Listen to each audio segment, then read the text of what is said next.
Welcome into the latest edition of ESPN FC. I'm Dan Thomas, joined in the studio today. Your chair all right? By Craig Burley and Stevie Nicol. We also welcome to Pro. What a brave soldier he is, despite hurting his hamstring, getting kicked out of Dancing with the Stars.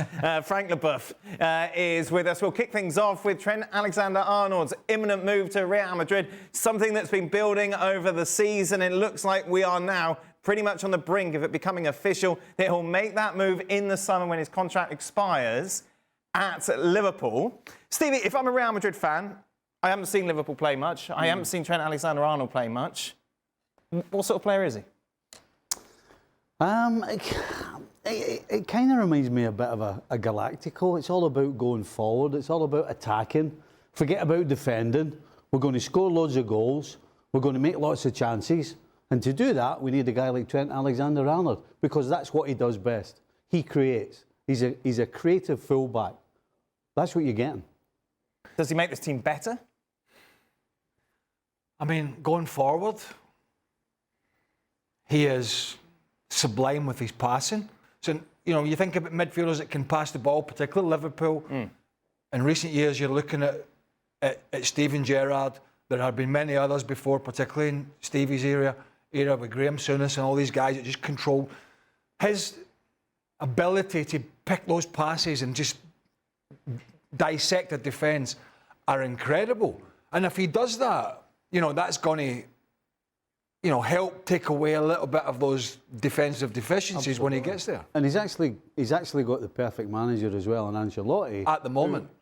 Yeah, at the moment. That can change. That could change, but I mean, I would suggest even Alonso will be glad to have Trent Alexander, knowing that he will have to adjust the back line in order to make it work. The same way that Konate does when he's playing, or Van Dijk, or Quansah, or Joe Gomez, whoever it is, both under Slot and under Klopp, they understood that they had to cover his area as well as do their own job as well. And they were willing to sacrifice that because you're getting goals and you're getting assists up the other end. But when he goes to Real Madrid, or when he eventually does go to Real Madrid, which we think is going to happen, at this moment in time, they haven't got this solidity in that back line. They've got players that they've got Carvajal, who, by the way, when he makes this move, and this is one of the risks to it, and we're going to look at some bad defending, or it's not even bad, it's worse than that in a little bit. If this is the kind of stuff we're going to see at Real Madrid, don't forget Dani Carvajal, who kind of bucks the trend a little bit when it comes to Real Madrid fullbacks. When you look at Marcelo, Roberto Carlos, those sort of players, Dani Carvajal is more defensively minded. Yes. But can get forward. Not to the extent of Alexander-Arnold, but I would say it's much more of a balanced product. Yes. Because he's good going forward and he is very good defensively. Now, if Alexander-Arnold gets to Real Madrid and we're seeing all these passes and crosses and, you know, laying it up for people and the assist, which is amazing for assists in the Premier League, but the defensive aspect is just horrendous. Dani Carvajal, we don't know what he's going to be like off the back of this ACL. You've got Militao, who's got the ACL as well. So that's what I mean. It's been a dysfunctional and disjointed back line, which has not been the case at Liverpool. Generally, it's been Robertson, Van Dijk, Konate, and as Stevie said, they've managed to sort of cover for it. They haven't had that solidity at Real Madrid, but what happens when Dani Carvajal is back, and I say he's back to full fitness? He's one of the best fullbacks of the modern era. So there's a lot of pressure on Alexander-Arnold going to Real Madrid because it's not going to, unless Carvajal does not return as the same player and I know he's in his 30s, it's not as simple as he can just swan in there and, you know, be very lax about his defending. Now, some of the stuff we have here, I mean, when the guys were looking at the clips of bad defending, you could have looked through game after game after game. But when he gets it bad, it's really bad. And before we take a look at this clip, Frank, I just want to bring you into the conversation. I suppose the big question around Trent is, do the positives outweigh the negatives? I think so, because he brings so much offensively that he can create a difference. And you have to be smart as a coach to make sure you use Trent the best way. And the best way is to maybe put him in front of Carvajal, or maybe in front of Valverde, to not play him as a fullback really, but as a midfielder on the right side. and you prevent everything, or you play Militao or Rudiger, or I don't know who's going to play as a centre back, as a sweeper, as I used to play, to cover the right side and Trent, and you have to help him out. But it's going to be tricky to find the right place, but definitely when you have Trent Alexander-Arnold offensively, as the guy said, you have one of the best players, technically, tactically, who knows exactly where to give the ball, how to give the ball, and give assists like crazy for the others. So it's a real plus, but you have to manage the team around him to make sure it works. I'm sure it's going to work. With Ancelotti, he's going to find a way. But he will have to work with either Carvajal or Valverde to make sure it really works. Well, it will work the same way that it worked for Liverpool, because you're playing he's going to be playing in a team at Real Madrid who are going to have more of the ball, generally, more of the ball in the opposition. They're going to have more possession. They're going to be attacking more. They're going to be on the other side of the field more. So 100%, the risk outweighs what could go wrong, because you're playing in a team that is going to be dominant. If he was going to Wolves, it'd be a complete and utter disaster. He wouldn't survive. But at Real Madrid, he'll be fantastic. Yeah, he should be, but it's about results, isn't it? And if Barcelona, they're favourites to win the league this year, if they continue to build and are strong, and Real Madrid are not winning La Liga and they're not winning the Champions League, which is ultimately what they chase every year, and he's making mistakes, and I don't want to be too negative on it. He's not even there. We're talking about making mistakes. But we know that's the side of his game. And that's the concern, isn't it? Because the mistakes haven't been eradicated. They're so easy to find. But Real Madrid are not interested in what could maybe possibly go wrong. Yeah. They don't. That's not how they think. They're thinking that way. This is what we're about. The coach will sort that bit out. I'll get you all the players, don't you worry about it, and we're going that way. And we're going to win the title, we're going to win the Champions League. And you can sort it out, don't worry about it. Real Madrid don't even consider it. But they got Rudiger and Militao when he's fit, and they got Dani Carvajal. And guess what? They've got the number one goalkeeper in the world in Thibaut Courtois, who at the moment, when their defence is sort of shattered, as it has been, it's been a makeshift back four, they've relied on Courtois. We saw that against Atleti. Yep. We saw it against Villarreal away the other week, where they were under pressure in the first 20 minutes. They went behind. Courtois made save after save after save. Mbappe gets a couple. They win the game. So I get it. It is important for them to be this swashbuckling side, and he will certainly add to that.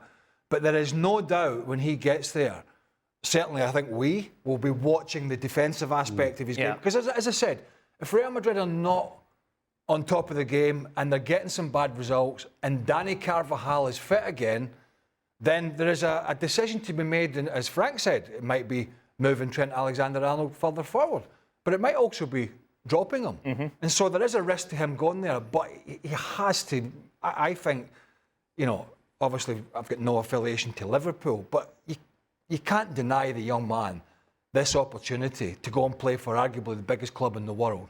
He's done everything that has to be done at Liverpool. He's performed admirably. He's got an opportunity to go to this huge club now, and you can't deny him that opportunity. Well, that's what surprised. So the producer sent me last night. This looks like this is getting closer. So I woke up in the morning, searched social media, and there's so much bitterness towards Trent Alexander. And I know it's social media, and I know it doesn't. But I bet if you ask the normal supporters on the street, that basically he's turning his back on the club that gave him everything. No, and I'm just wondering where you stand, because obviously Macca had that when he went on a free to Real Madrid. I'll tell you exactly where I stand on it. How about you look at the point of view of what has Trent Alexander given you? Full stop. Mm-hmm. Cost you nothing, no transfer fee.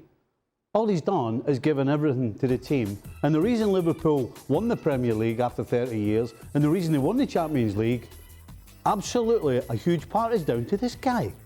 And so nobody should have any problem with him leaving to go to Real Madrid. Absolutely none. I certainly don't. I don't know. I'm sure I haven't spoken to any of my former teammates, and every single one of them have said the same things about Trent Alexander-Arnold. What a fantastic player going forward. Not great at defending, but if he leaves at the end of the season, you know what? Probably what everybody would do. No, this is that, but that's just who these people are now. These non-entities, these faceless people. That's where they get their joy in life now. Just bashing away at people for arguably making a move that almost everybody in their career would have wanted to make. Yep. And these people, and it's not surprising you go online and see this kind of stuff. But what these idiots forget and do not remember is that when their club, as a Liverpool supporter, or you call them supporters, these online morons, when they go out and they're pilfering Van Dijk from Southampton and they're pilfering, Alexis McAllister from Brighton, and they're signing Szoboszlai and Luis Diaz and Mo Salah and all these. That's different. They're taking them from football clubs that have supporters. So, I think as a young man, he would just ignore all of that. And what I would say is, what a wonderful opportunity to go and try something different. Frank, it's interesting. I've seen calls from some fans saying he shouldn't play anymore for Liverpool now. He shouldn't play in this title running. Well, I think he's making the right decision. I mean, when you have the chance to play for Real Madrid after playing for Liverpool, doing so much, getting so much trophies for the Reds, you cannot blame him and be bitter because of this decision. I mean, he's not a mercenary. He started there. He achieved everything with them. So just thank him and let him go, because he has the right to have the scent of something else, and that's only fair. If I just can go back to what we said about his defensive aspect of the game, you know what? Real Madrid, they're very used to that on the other side of the field. You had Roberto Carlos before, you had Marcelo as well. They weren't good defenders, but they brought so much to the club, and we didn't feel the different. We didn't need them to defend. It's what they think that Trent Alexander can bring to Real Madrid on the other side of the field. Because I tell you, when you try to play against Real Madrid, against Roberto Carlos or Marcelo, they were trying to go there. But they always manage to sort every problem out. So I think they're very confident about Trent coming to Madrid and doing the job. Over the last 48 hours, Turkey absolutely thrashed Hungary over the two legs by 6-1. We saw a bit of a feud between Güler and Szoboszlai within the game. You can see here Arda Güler shushing the Liverpool midfielder, who responded on Instagram with 1,088, which is the number of minutes that Güler has played for Real Madrid this season. Güler then responded saying, "This guy is a joke. Isn't 6 goals enough to shut you up?" Would you get involved in this, Craig Burley, back in the day, if you had Instagram, your feuds with people? I wouldn't have used Instagram. I'd probably just have punched them. I'd probably went up. I went up the tunnel, and then I got hold of him. Yeah. I would have tried some strangulation or something like that. I went up. This is just. I don't know why. I mean, Arda Güler's a young up-and-coming player. Obviously plays for Turkey, but doesn't play regularly for Real Madrid. Well, 1,088 minutes. Yeah. I don't see the point in an experienced, much more experienced player. Yeah. And also the captain of Hungary and a big facet of Liverpool getting involved. I don't see the need for him to get involved. Yeah. Especially after you've just got battered as well. I mean, listen, it's not the first time players from the opposition have been having a go at each other in the game, and when the game's finished, you kind of just look at each other and have a laugh and say, "Don't be." If you were still coaching, would you have a word? No. Would you stop this? Well, I wouldn't do anything officially. I would be walking past him in train. I'd go, "What are you doing?" Right. And he'd probably go, "I know." But it's just stupid. Frank, have you felt the need to maybe put comments on the people who knocked you out of Dancing with the Stars? No, I wouldn't, and I never did. But I remember having words with David Beckham on Chelsea or Manchester United, and the day after I had the bad news of seeing 2 pages of David talking about me on some tabloids. I think it was a little bit cheap and useless, because what happens on the field, it can be forgotten very quickly because it's only a game and we fight. I don't know. He was teasing my ears. I don't know what's wrong with my ears, and he was doing like that, Frank Leboeuf like that. That was something like that. I didn't get it. Because the only thing was quite cool. Okay, was my ears at the time. The rest was pretty awful, but that was okay. But I'm not resentful. I just say that it should stop. It's childish. It's not worth it. It can be tough on the field, and as Craig said, at the end of the game, maybe you sort the problem out in the tunnel, and we see who's the tough guy and who's not, and that's it. But going to networks now or newspapers before, it's not very smart, I think. We had to do it that way, though, didn't we?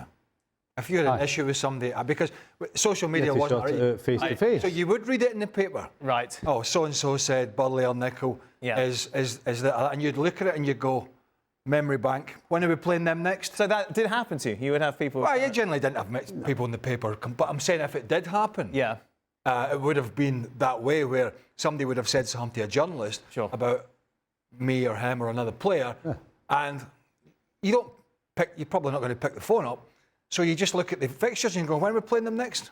And you do not forget. Yeah, I bet. I didn't know we were going to get onto Frank Sears and David Beckham within that segment. I don't really get upset if somebody's going.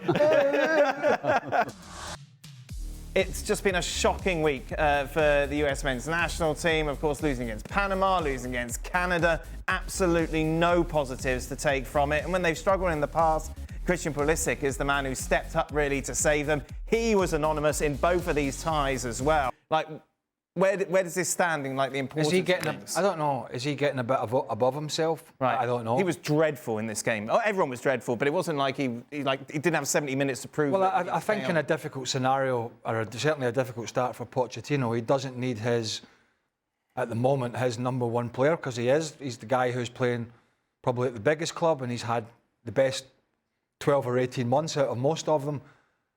Whether he's playing well or not for the US, he doesn't need basically insubordination, because it sort of weakens the manager a little bit. And you saw that Pochettino shaking his head there. I mean, he needs to look strong at this moment in time, because results are horrendous. So at least he needs to look strong as a manager.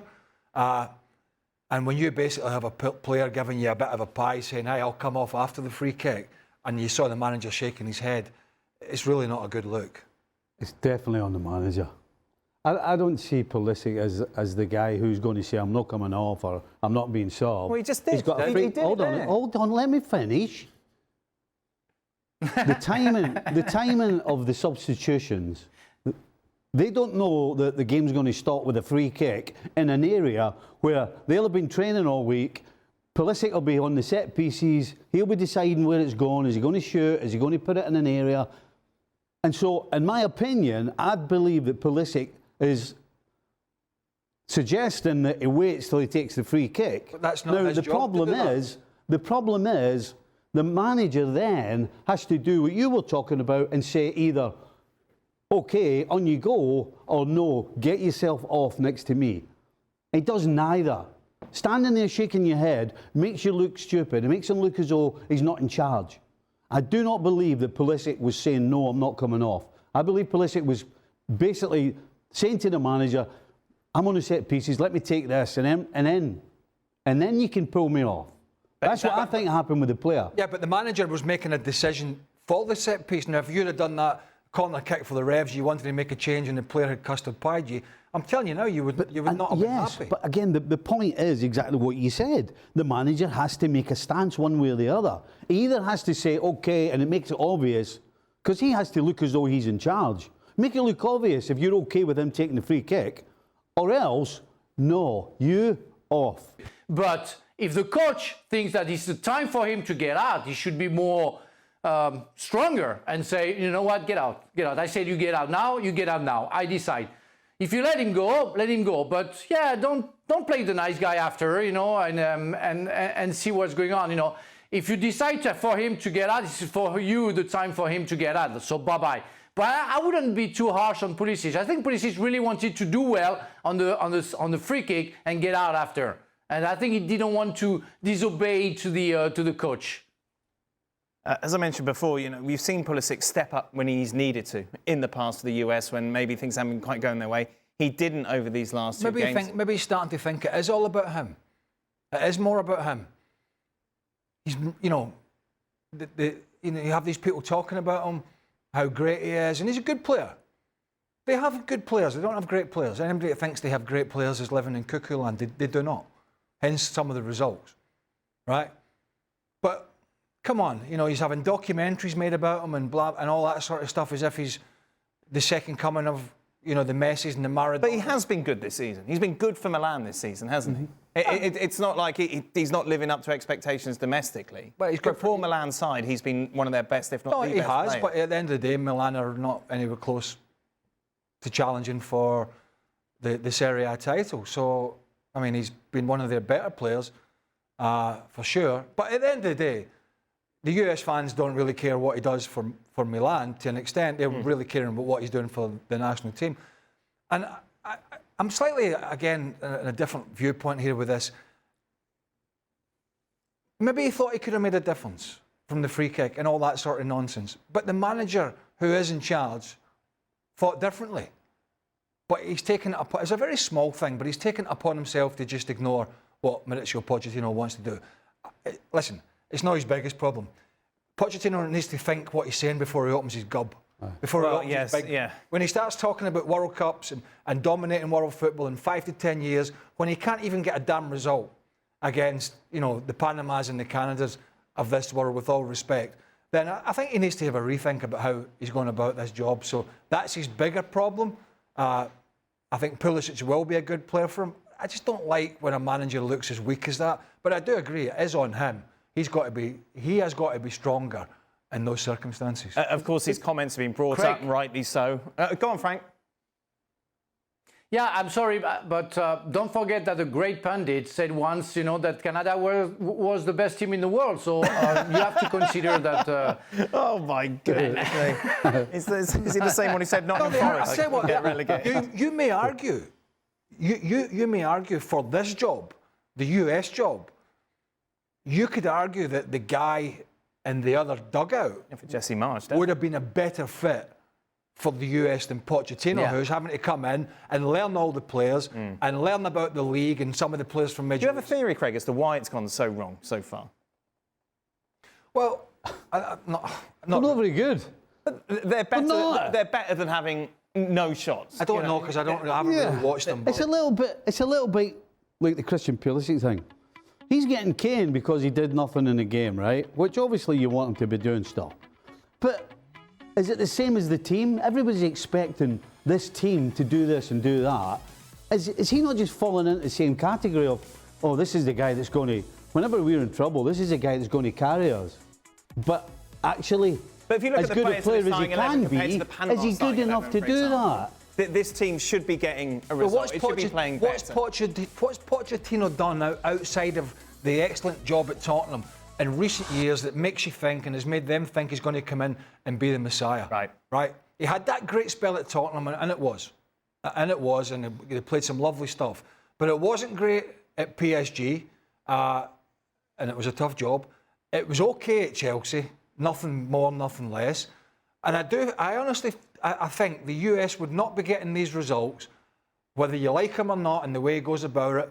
But I think if Jesse Marsh was in charge, I think he understands these players, what they can and can't do, much better than Pochettino. And at the end of the day, you have to understand. It's a bit like some of the clubs in the Premier League, right? You look at Nottingham Forest, for example.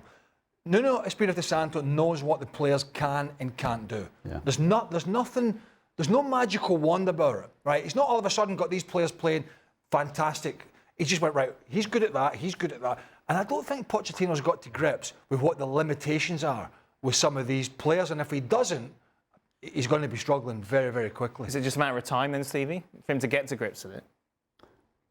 That right now, it's tough to see the light at the end of the tunnel by saying, you know, it's just he's going to get it right. So if they play better sides than Canada and Panama? The problem is they're not, so that doesn't mean they're going to get any better.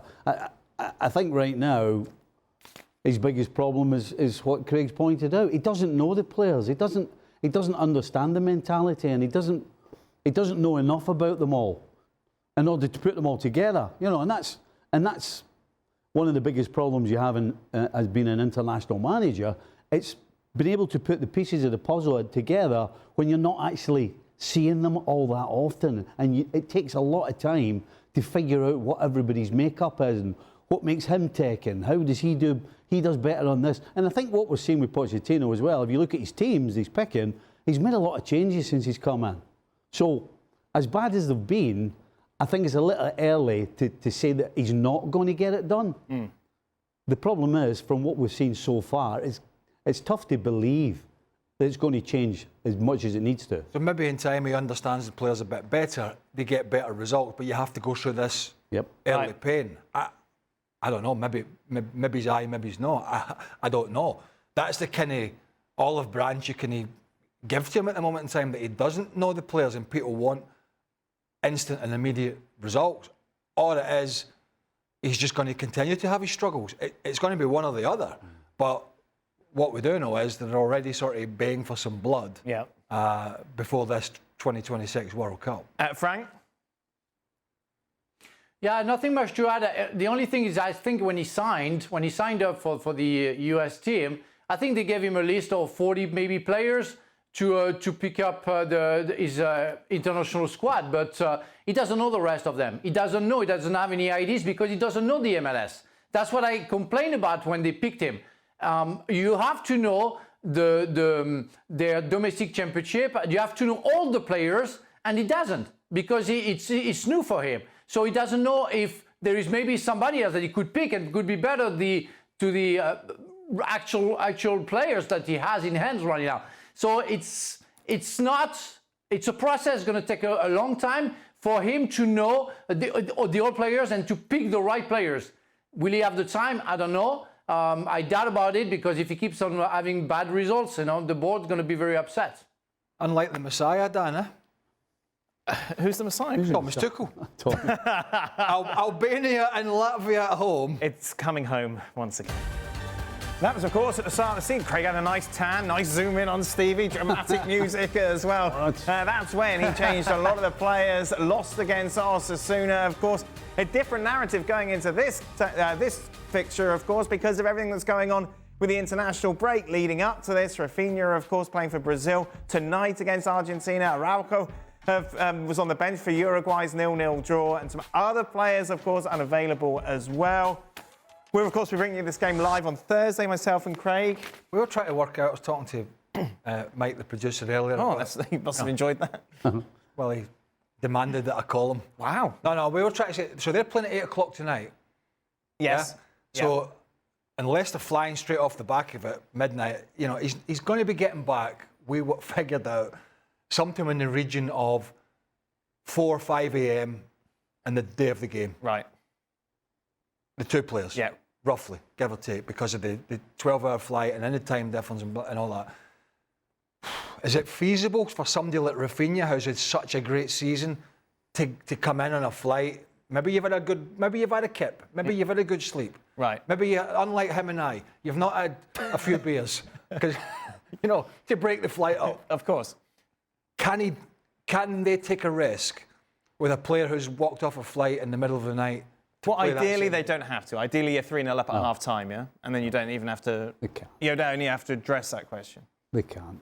No? They've got to look at the big picture. They've got to look at the big picture. They've got to look past this one game. But they have injuries at the back. Yes. Yeah. I mean, going forward... But Rafa didn't play today in that 0-0 draw. If he doesn't play, he can play. So he can play. If he doesn't... Oh, so he's on his way back. Well, in theory, he's on his way back. Yeah, if he doesn't play, then he's okay. Yeah. It's the Rafinha one who's been such... Yeah, but he's important. I suppose going for... I mean, it's even silly talking about it. If it was the last game of the season and they had to win, I'm playing. Yes. But it's not. There's still a lot... I mean, Yeah, and you've got a game on Sunday. And then you've got Copa del Rey on the Wednesday. You've just... You got obviously players that you can put Fermin Lopez out there. You could put Dani Olmo out there. You can juggle it around. You can maybe put Gavi out there if he's fit. Player, and you've got Lamine Yamal on the other side, and you've still got Robert Lewandowski. So it's unlikely, but he's definitely sticking him on the bench. Yeah, Rafinha, just in case. Yeah, I think so. Frank. Yeah, I agree, but it would be absolutely silly, and I would say even more stupid to take that risk. And the guy said, if it's the last game of the championship of the La Liga, yeah, no problem. But now it's too early, too much risks. You have the Champions League, you have the end of the season. That would be crazy. Imagine he gets injured because of the time difference, because of the jet lag, or because of whatever it can be against Osasuna at home. Yeah, it happened last time because he made some changes. He was away from home. But I really think that Barcelona are stronger than before. And I really think that there are more players that he can use and make sure that Rafinha doesn't need to take any risk, and Arroyo as well. So I would say there would be a crazy risk to try that. Hansi Flick would get hammered, wouldn't he? I mean, he would. Yeah. If he sets him on the bench or doesn't even put him in the squad. You can't put him on the bench. Right, well, anyway, if he doesn't use him and they get a bad result, he'll say, I couldn't use him. If he does, which we don't think he will, play him and he gets injured, he would get absolutely mullered. So he's going to err on the side of either tell him to stay at home or put him on the bench. Big picture is you keep him away. But you can't put him on the bench. I always think that's the worst. That makes less sense than starting him, in my opinion. You have a guy who's fatigued. But what if he can give you like 15 minutes at the end when you need something? But that's the problem. You've got a guy sat on the bench, and the reason you're not playing him is because of fatigue. You're going to have him sit on his backside for an hour. You just need 10. You just need to squeeze. Well, I'm usually quite lively when I come off a flight. But that's why you've got to get rid of all that nonsense. At the airport. If the coach is thinking like that, then he's in trouble. That's not what you want to do.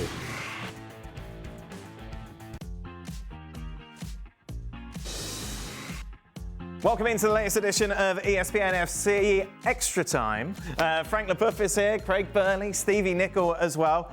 We were talking about your argument with David Beckham, and a viewer has sent me an article from the Irish Independent talking about the history of this feud, saying that you gave a speech to the Oxford Union and was scathing about Beckham and his England World Cup campaign, Frank. What can you tell us about that? I don't even remember what I said, so I don't even remember the event. So pass out. I forgot. I forgot about everything. I think.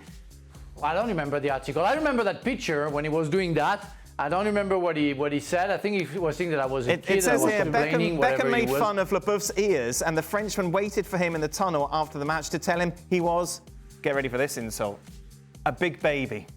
Oof. Oh, Frank. Tell you what. Oh, I was polite. At the time I was polite. I would have said something else, to him, but I was very polite. Very disappointing, isn't it? What? People of the Oxford Union having him piping. I know. Do you remember going to the Oxford Union and making a speech, Frank? How many times did you go to Oxford Union and you don't remember it? I've been once, and it was. I remember. I don't know if I was once there. There we go. So you were getting paid for it. You got to remember what you said. You were getting No. paid That was for free. That was for free. Oh, I swear. It was just after Sharon Stone, so that was very nice. He goes to Belgium to play dominoes for money. Marbles. Stevie, do you think the Marbles. anger and hate of Liverpool fans towards Trent is justified? We talked about this in the show. Surely this is on the club for letting him run his contract. He's given and won everything at Liverpool. Yeah, real supporters and people that understand football won't have a problem with this. They'll be disappointed, yes, but they won't have a problem with it. It's all, as Craig said in the show, it's all these nutters that are on social media. Yeah. But McManaman got some stick, didn't he, back in the day when he went on a Bosman to Real Madrid? But again, it was from people who just have their Liverpool glasses on and can't take them off. Right. That's most other sensible, normal football fans and players and people involved in the game understand these things happen and why they happen, and they don't and shouldn't have a grudge because somebody wants to try something else. Hopefully Alexander-Arnold has the same mentality as our friend McManaman. Yeah. He basically doesn't give a stuff. No, most definitely Making not. the move and that's it. As long as there's a bar open, he's all right. How much does Slot play Trent Alexander-Arnold for the rest of the season, Craig? As much as he was going to play him. Doesn't make any difference. Absolutely none, regardless. Absolutely no different. I mean, why is this even factoring it? This is, to us that have played the game, this is such a stupid conversation. People asking these questions as if this is something that is unknown in the game. A quality player playing at a big club wants to make a move to another big club in a different country to try something different. I mean, seriously. Stevie, do you think with Trent Alexander-Arnold leaving and the possibilities of Salah and Van Dijk leaving this summer, a new era of Liverpool has started? Do you think Liverpool will go with a more youthful, cheaper approach, or do you expect them to spend big this summer? I wouldn't go as far to say a new era. They're not going to lose all three, are they? Well, Van Dijk's not been making many positive statements. From what you read on social media, I mean, saying that we just slaughtered social media. I think Salah will go. Van Dijk's the one. Really? I think Salah will take the money. I do. Now, Van Dijk, I just don't know. Here's the interesting one. One of them. Will they go out? I know you don't know the answer to this. Do you think he'll go out? Got sources? Yeah. Somebody on Facebook. Elmer's friend. Do you think they'll try and buy a right back, or do you think Conor Bradley is going to be good enough for Conor Bradley? Well, one of the rumours today wasn't it Conor Bradley will come in and maybe Frimpong or someone like that. Yeah, I mean, yeah, I think Liverpool's kind of got a model where they don't go and spend 100 million, or they're not going to go and do that, I don't believe, and turn around and spend 100 million on one player. We spend a lot of money on Nunez. Apart from the world record goalkeeper. And Alisson, they spend 80, well, still a lot of money. Van Dijk was a lot of money. Alisson was a lot of money. A million's a lot of money. A million's a lot of money for some people. No, I think what they'll try and do is do what they've been doing, and that is the likes of Mo Salah's and Mane's. That's generally what they're going to do. Listen, if they get an opportunity to sign the greatest player that ever lived, and they can afford it, then they'll do it. Right. But I'm just saying in general, they're not going to go and buy 3 players at 100 million. Let me put it that way. They're going to try and do what they've done and see some talent, see some up and... Why are you doing? Why are you telling because us? They were putting the cherry on the top. It's not a cherry on the top. Of course they did. It's the spine of their team. Alisson, Van Dijk is the spine of their team. They didn't go and buy them at the same time. But they spent a lot of money on them. Aye, but everybody else was up and coming. That's the point. Right. Nunez? 18 million's a lot of money, yes. So why are you pretending that Liverpool don't spend big? I'm not. I'm just saying they're not. I'm just telling you, they're not going to go and throw money at it. Right, Let me put it that way. They're not going to throw money at it. That's not how they're going to try and solve it. But if there's an opportunity, then maybe they would. Right. But that's not how they're set up generally. Right. They're set up to try and spot some talent and then bring it in and then make the talent go from there to there. You mean spot the talent that's already been spotted by the likes of the Brightons? Well, yeah. Then go and pill for them. Well, yeah. I mean, what was McAllister? 30 mil? I don't know what his price was. Well, It won 100. Certainly wasn't 80. Right, okay, because you never spend 80 on any player. Oh, but we don't count those sensible, smart. You're right. We don't count the smart buys. They weren't bidding for Caicedo, were they? Oh, yeah. Yeah. And Lavia. Well, they didn't. That's why they didn't get him. No, they did. They didn't want him. 55 was McAllister, I'm being told. Right. That's a good price. You said 30. That's a good price. You said 30. Well, 30 and 55, what's the difference? What was Szoboszlai? What's the word? Right. Yeah, see, there's another one. Szoboszlai. Oh, yeah, he was cheap as well, yeah? Yeah, Gakpo was cheap. Yeah. Gakpo. All these are cheap. Yeah. 30 mil, Gakpo. Stop it. You're wrong. Oh, no, you're wrong. What's the worst travel experience you've ever had while travelling for international duty? Frank, anything spring to mind? Sorry, Frank, you've missed out on this fascinating argument. No, it's all right. It was funny to see you teasing Mr. Nichols, you know. What the worst? Worst, I don't know. We had a Champions League game, our international duty. My first international duty, we went to Poland, and I have to say we played in a city called Zabrze, and we had to sleep not too far from Auschwitz, and we went to visit Auschwitz. That was pretty tough before a game. In the morning of a game, we had to visit this awful place where so many people died, and that was very emotional. I'm crazy about this World War II. I'm crazy about what happened during that time, and what happened to all those people. And when I was there, and that was my first call with the Méjacquet with France, I had 2 different frame of mind. Where in the morning I was absolutely in a horror zone, and then I had the best time of my life being with a French shirt. But that was pretty intense. Wow. Japan. We make my Scotland debut because that was the first time I'd ever known jet lag. Right. You're looking at me. No, So I got there and like it was a long journey, obviously. obviously Japan. Flew into Tokyo and then we got a train, I think, to Hiroshima. A fast train. Cheap train. Scotland. Bullet Scotland, train. exactly, aye. And that was because I remember couldn't sleep. Right. I mean, all night. And my roommate was a little player from Hearts called John Robertson at the time, and he was snoring like a... And this was your Scotland debut? Yeah.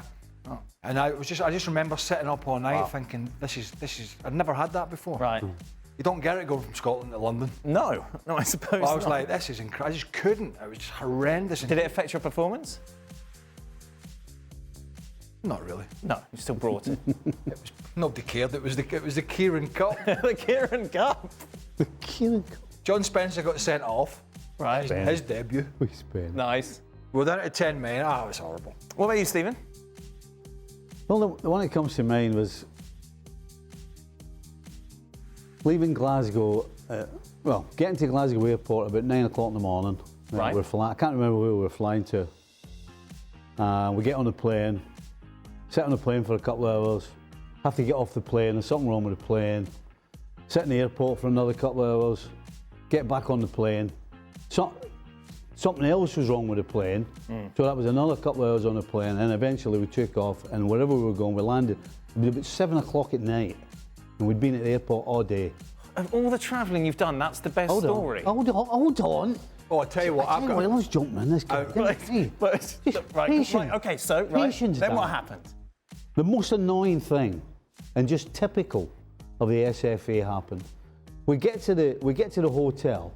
So all those players had played Saturday. We'd all travelled Sunday to get to Scotland. Yes. We'd spent all day Monday travelling. We get to the hotel, and Ernie Walker, the head of SFA, pushes everybody out of the way, gets right to the front of the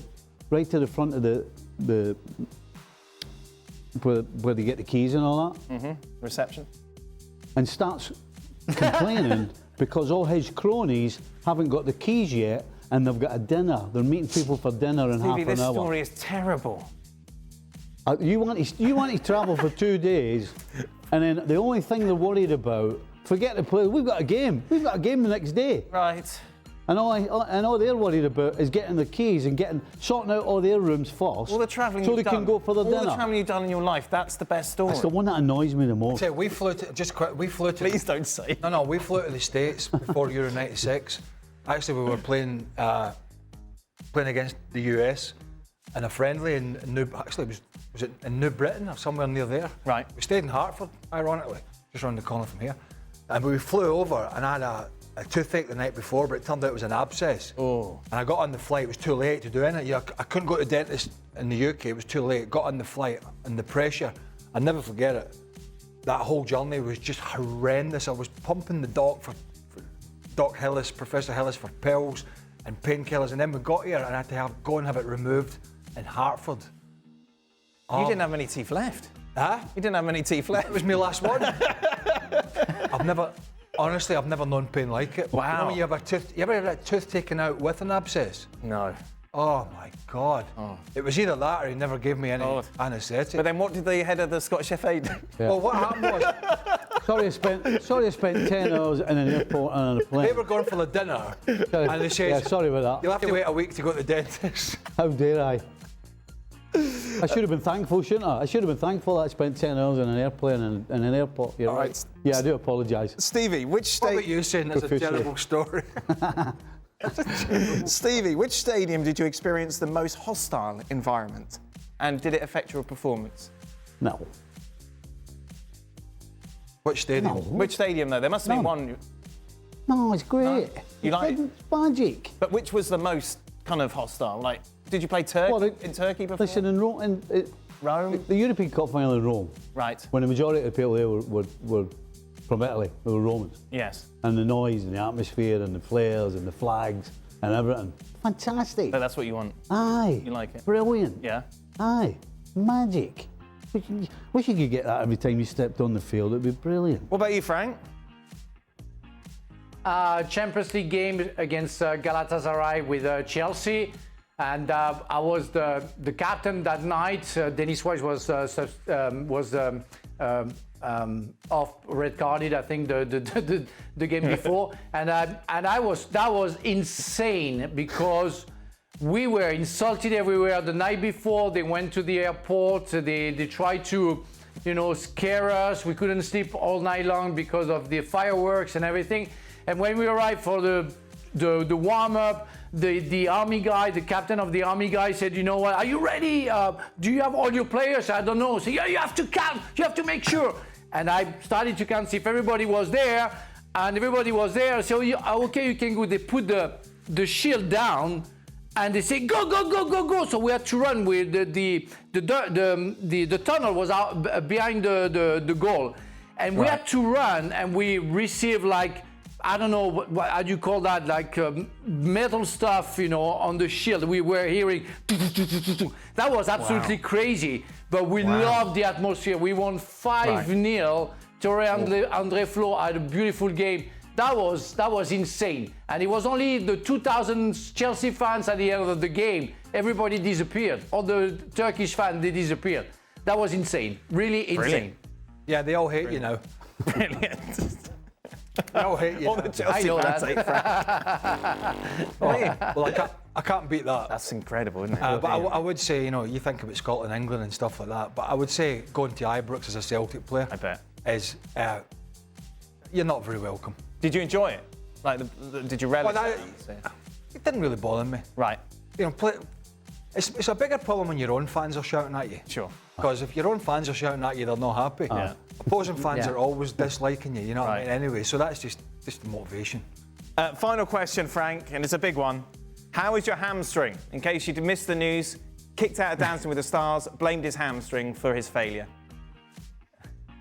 No, that wasn't the real story, but whatever you want to say. Like 2 weeks ago, I torn my hamstring 1 inch long, or 2 inches long, sorry, and I danced last Friday. I danced with the injury, but I was fine. I couldn't feel anything, and we really enjoyed. But the judges decided that I wasn't good enough, so I had to stay stopped. Oh. But they kicked me out. But that was a great experience. Nothing to regret. And I would say I'm happy to be out because I can be back to a normal life and not being too crazy about choreography and being good in dancing, which I'm not. So I'm fine. I'm happy. So I'm missing something. And you still get paid, yeah, Frank?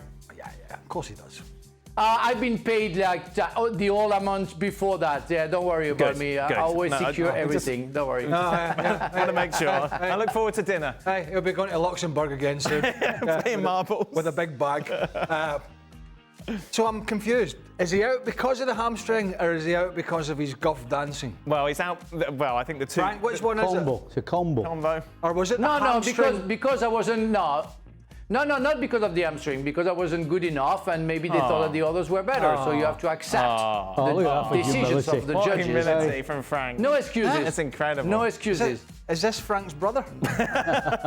It's about some humility. Very That is it. That brings us to the end of today's show. We'll be back tomorrow to look ahead to Osasuna Barcelona and look back on Argentina against Brazil as well. You in tomorrow? Yes, I'm looking forward to another great story from Stevie.